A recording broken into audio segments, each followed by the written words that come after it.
And West Point definitely puts a lot of those walls in front of you where they're going to show you where you're going to fail, because no one's going to go through that school and be successful at everything they do, pass everything. You're going to fail a lot of things, and that's the thing I think that's super unique about where I go to school is they make you fail and they make you realize, all right, I'm not perfect. I have a lot of flaws, and that's where I need to really take my time and work on. Hey there, high performers. This is Dr. Josh Funk. In this podcast, I will be interviewing people from the sports and business world who have experienced hardship and come out on top. Through their challenges, strategies, and mindset, I hope that it will give you the tools you need to perform for life. Hey, high performers. I am very, very thrilled to bring to you my youngest brother, Jordan Funk. He is the last of my 4 siblings, and he has been going through a lot of very, very unique things over the years. I think there's some dynamic things that he will share with you today, both through his childhood to what he is currently going through at West Point.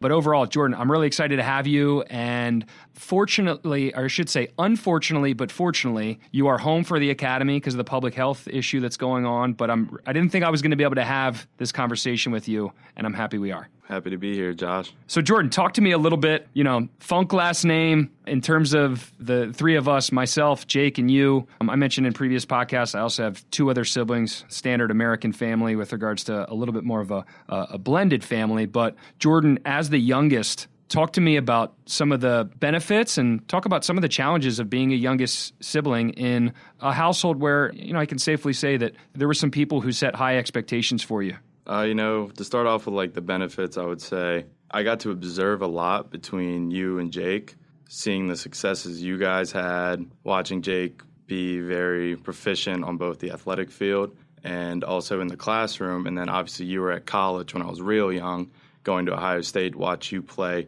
So you kind of get a lot of learning and watching from the older brothers, seeing how they go by their business and seeing what they do that makes them successful. So I would say that was a big positive being the youngest. But being the tough parts about being the youngest, it's, how would I say, in competing with the brothers, you're always the smallest for that bit of time. You're always losing. And you sometimes feel a little pressure to live up to the same successes that both your brothers had. So, growing up in sports, I wasn't always the best in sports. I remember around the middle school time, I was getting pudgy, wasn't really the best on the football team. I remember trying out for Lax Factory and you having to put me on the B team because I wasn't at that level of play to play on the A team. But with the experience I saw from you and Jake, it taught me a lot about how to really work and what made Jake get to that level of being a professional football player every year, as well as academics, seeing him always coming home with straight A's, maybe a B. So, it was tough to live up to those expectations, thinking in the back of my head all the time that that you feel like you had to achieve at a certain level. Mm-hmm. And I think one of the things you brought up there, Jake treating himself as a professional as he was going throughout the football process. I think there are certain things that people are doing to act professional in terms of showing up every day, committing themselves to things like hard work, working on their craft. Those were things that, at least hearing you just now, that you observed at a very early age. But you mentioned not experiencing a ton of athletic success at younger ages. And then in addition, there were academic challenges. Talk about, a little bit of those. They started in elementary school and how those kind of carried on into your high school years. Yeah, so for academics, I've never been the best at school, and I could say that especially from an early age. And early on, I think it was around 2nd or 3rd grade, I had a teacher that didn't teach my class supposedly to the standards she was supposed to. So I go into the next school year, and they give us all tests to see, to get a baseline of what we learned last year. And I was on one of the bottom of the list for that class. So that kind of brought a lot of challenges to me because I had to get extended help, be in a resource class with 4 different kids. And, it kind of really, it made me at a young age think, oh, I'm just the dumb kid, So I have every time we take a test, hey, Jordan, you need extended time. Do you need someone to read the questions for you? It almost was a little demoralizing academics. That's why I always thought if I got C's or B's, that was an accomplishment for me. even though like that's kind of not the standard our family lives to, especially when it comes to academics. We want to bring home A's and B's. And, you know, as I get older, I always tried my best to stray away from those resources. Every time I went to school, there'd be tests like, hey, you want extended time? You want to come to this extra room? And I always did my best to just like, no. Like, I wanted to push myself a little bit, you know, wanted to like not be looked at as that kid that always needed the help. Like, because in the real world, you're not going to get that help. You're in college, you're not going to have somebody sitting by your side always helping you, maybe teachers giving you extended time. That's just not what happens. And I kind of learned that from a young age, also having you and Jake, saying you guys didn't get that help, so really why did I have to? It was almost like you kind of created a standard for yourself. You recognized at a young age where you were maybe wasn't optimal, you weren't going to settle for it, and ideally you started to set your own standards in which you thought they should be for yourself. And I mean, if we look at where that sets you up for in high school, it's no secret that athletically you hit puberty, you were more of a late bloomer, you ended up reaching all-state, all-met honors on the football field. And then if we talk about academically, you actually were able to get to a point where you had the resource class taken away, you got back on track, so to speak, from an academic standpoint, and eventually, because of your athletic and academic proficiency, were accepted to West Point, but then another hurdle popped up for you. Tell us a little bit about what that was and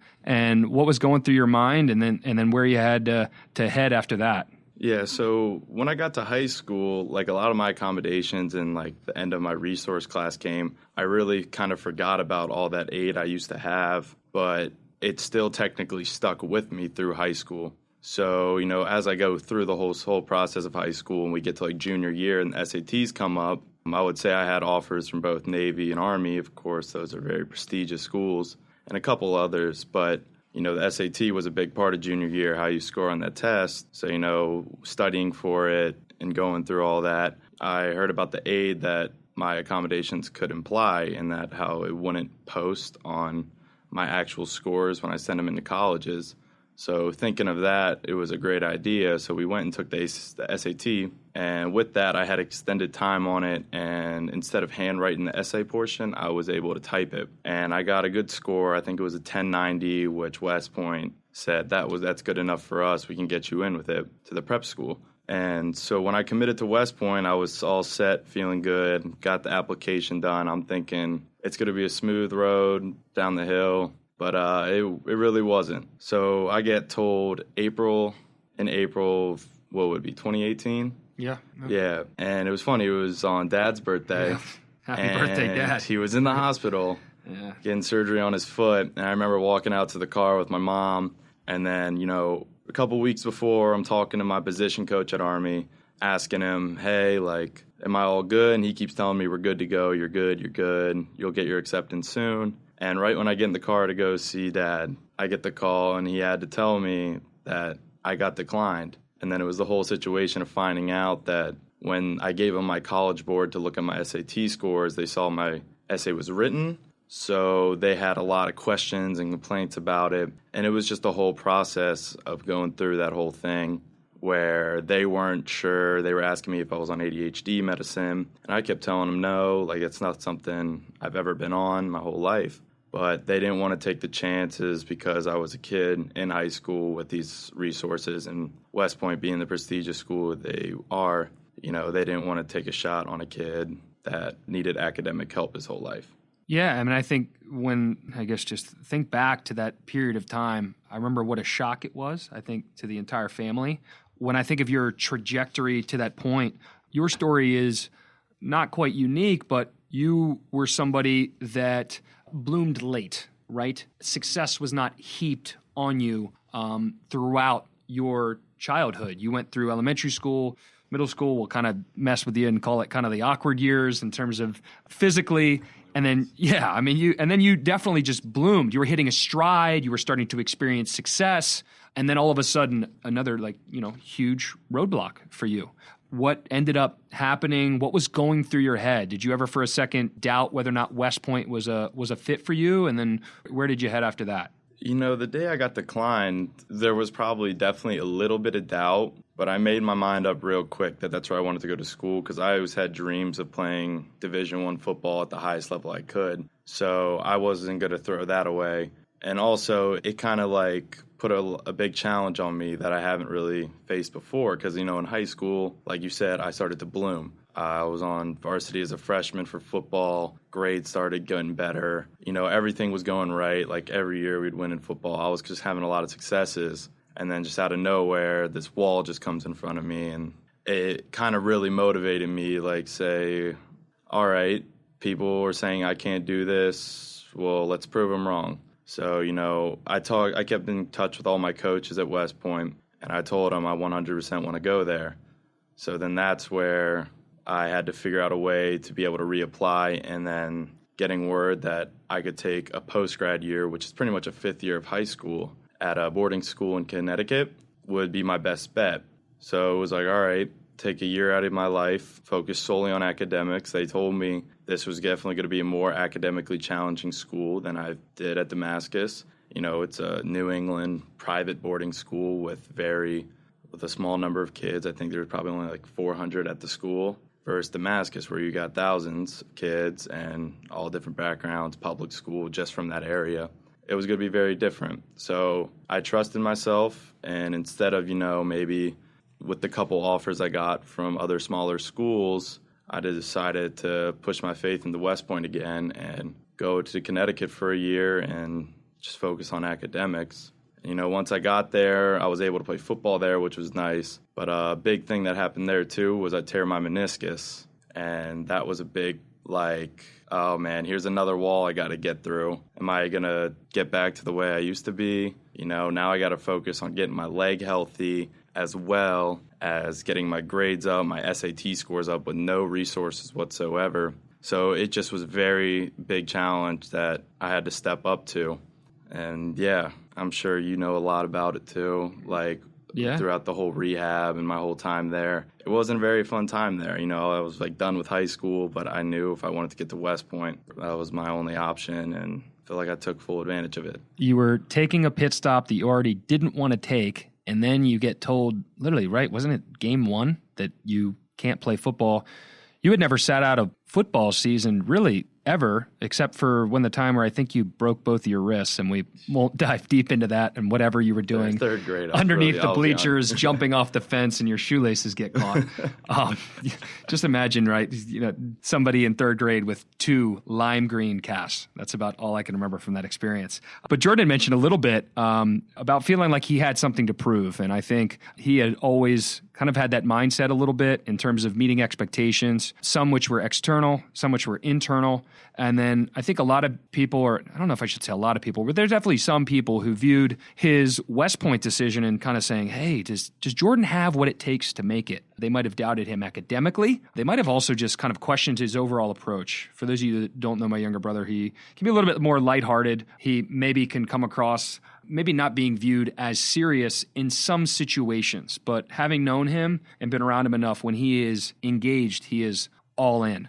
Can you talk to me a little bit about what it's like to kind of go out of seriousness and then automatically be, laser focused on the task at hand, and just how you feel like that's been able to kind of keep you steady? Because I would argue out of the 3 of us, you're probably the most consistent with regards to your approach and your just ability to stay level-headed through things that are going on. Yeah, so for especially football, athletics, I've always had friends growing up that say I was a completely different person off the field than I am on the field. I don't know if it's a little switch or tick that I have, but I would say my personality in general, I'm always it seems like I'm very careless, I just kind of go about life, like to have fun, joke around about things. Never really take the small stuff too serious, but when it comes to something I really have a big passion for or I need to get done, it's just a little switch that just turns on that really just sends me into focus. If I'm out at practice, I'm not going to be joking around at practice because, football is one of my biggest passions, so I'm going to take it serious so I can have everyone else surrounding me also be in the same mindset of taking this serious to become better. And then same with academics. Like, I may talk with the guys, joke around, like, oh, this is hard, this is that. But, like, when it comes to, like, writing a paper, doing homework, studying for a test, I usually lock in every time I have those books open in front of me. I'm giving it my best to really learn and, like, pretty much complete the task as best I can.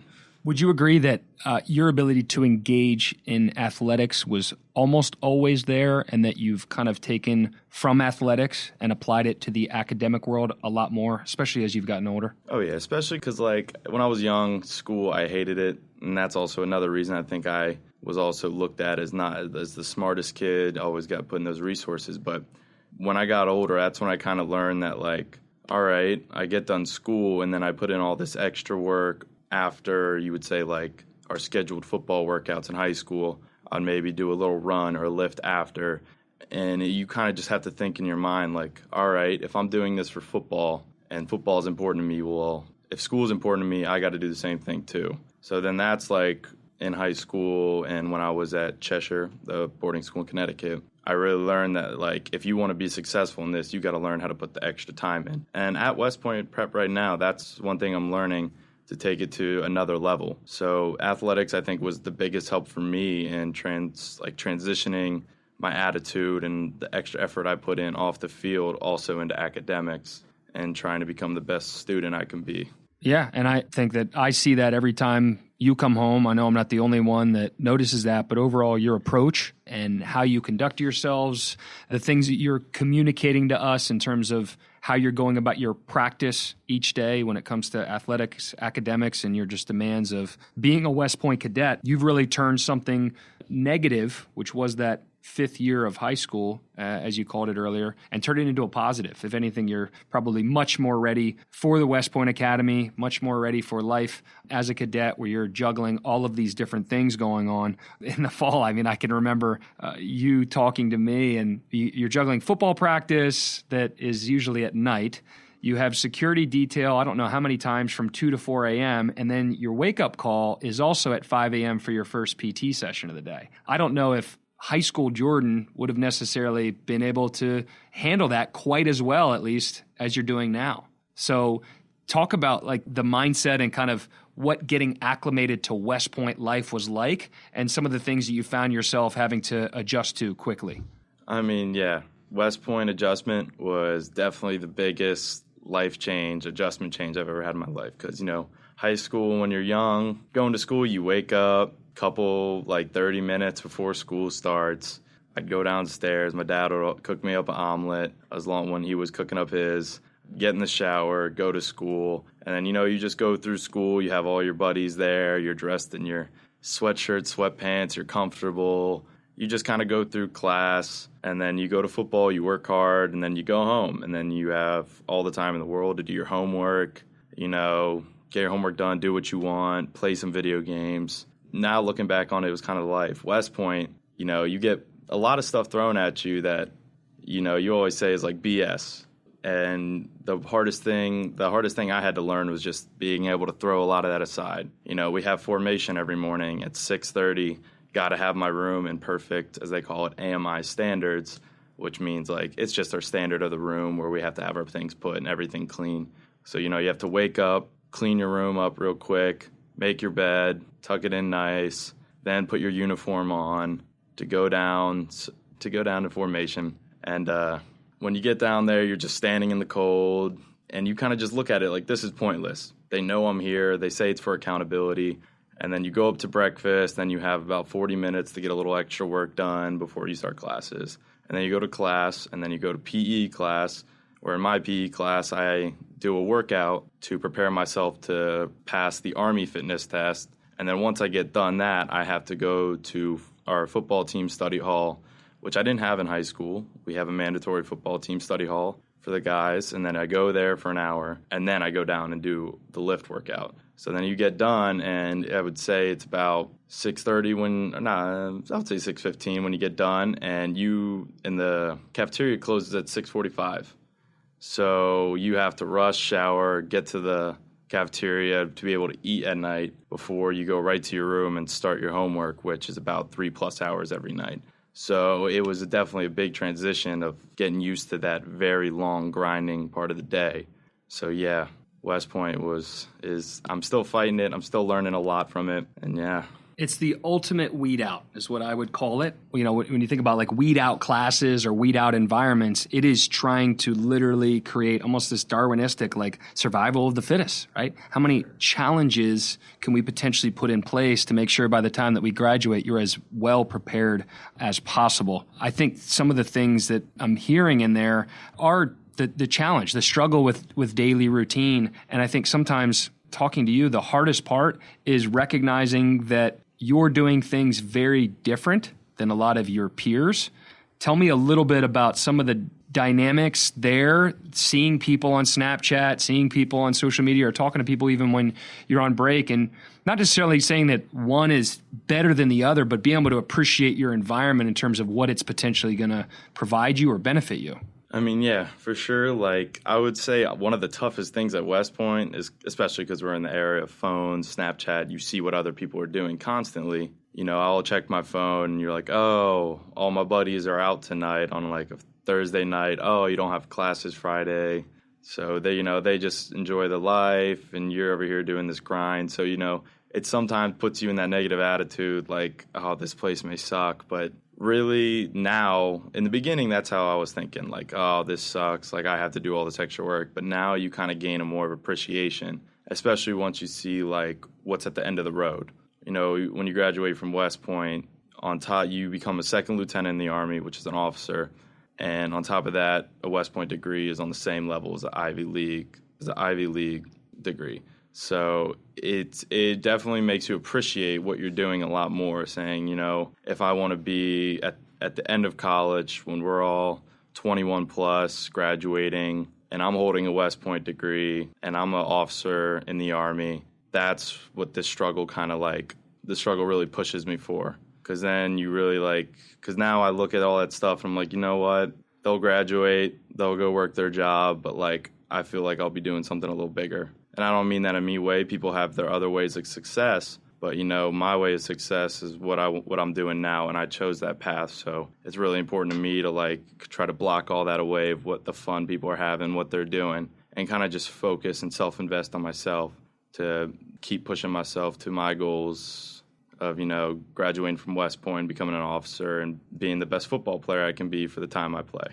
I think it's amazing. I mean, just hearing you and just having some of the conversations that we've had when you come home, I mean, the ability to look beyond short-term gratification and short-term happiness and really see like a greater purpose, something like fulfillment or satisfaction as a result of what you've accomplished. We've talked about it. I know you love football, but football is going to end also at some point too. So how do you put yourself in this environment that's ultimately going to provide you with the best possible opportunity to maximize your potential, maximize your impact? But we talked about happiness and fulfillment there. Talk about some of that struggle, right? Every day I can imagine at West Point, you're not walking around going, oh, this is the happiest I can possibly be. Definitely not. I mean, West Point, you have a lot of ups and down days. And a big thing of happiness you find at West Point is, I would say, my friends who are mostly my teammates on the football team. Because, we kind of see each other and we're all going through this together. So if we want to have fun in our barracks, we have fun in our barracks and we keep our morale high, as they would say there.